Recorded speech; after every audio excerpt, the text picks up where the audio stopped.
I'm Will MAETZOLD at Johnson Creek in southeast Portland.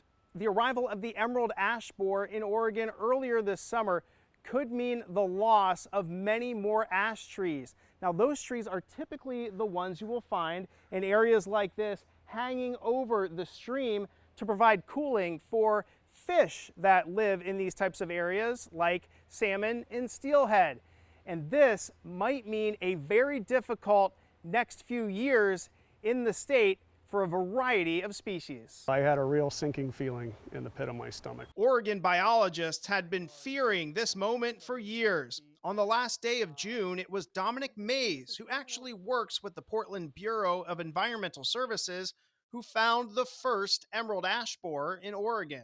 I then asked my children, who are 5 and 7 years old, hey, keep an eye out for a little green beetle. Do you guys see one? And right as I said that, a little green emerald ash borer landed on my son's hand right as I said that. Mays was picking up his kids from summer camp when he noticed something didn't look right with the ash trees around him in Forest Grove.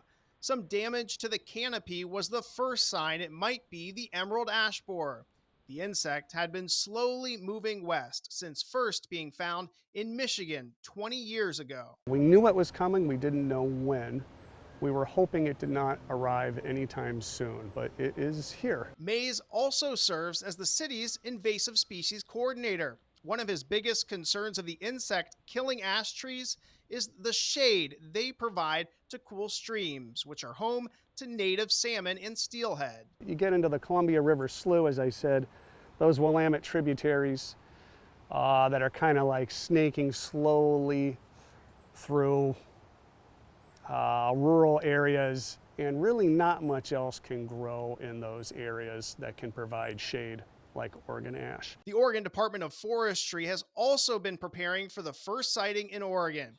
Entomologist BUHL says many of us will notice some changes. Some key things that ash provide for us are shade for our homes and our streams. They also are food for a lot of different insects. She wants anyone with an ash tree to keep a close eye on it for signs of stress. With the history of thousands of trees killed in other states, ODF is preparing for that to happen here. How are we assisting communities with removing trees and destroying them? Regulation on removal and destroying, and that's going to be really expensive. Experts say for now, the number of emerald ash borers could stay in small pockets, and it could still be a few years before it's a major issue in Portland. But it could change the complexion of the streams that so many fish live in. Most of the Willamette River low elevation tributaries.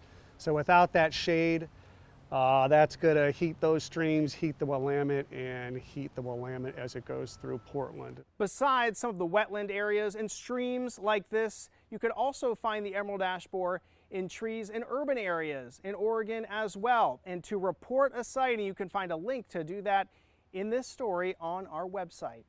In southeast Portland, Will MAETZOLD, Fox 12 Oregon.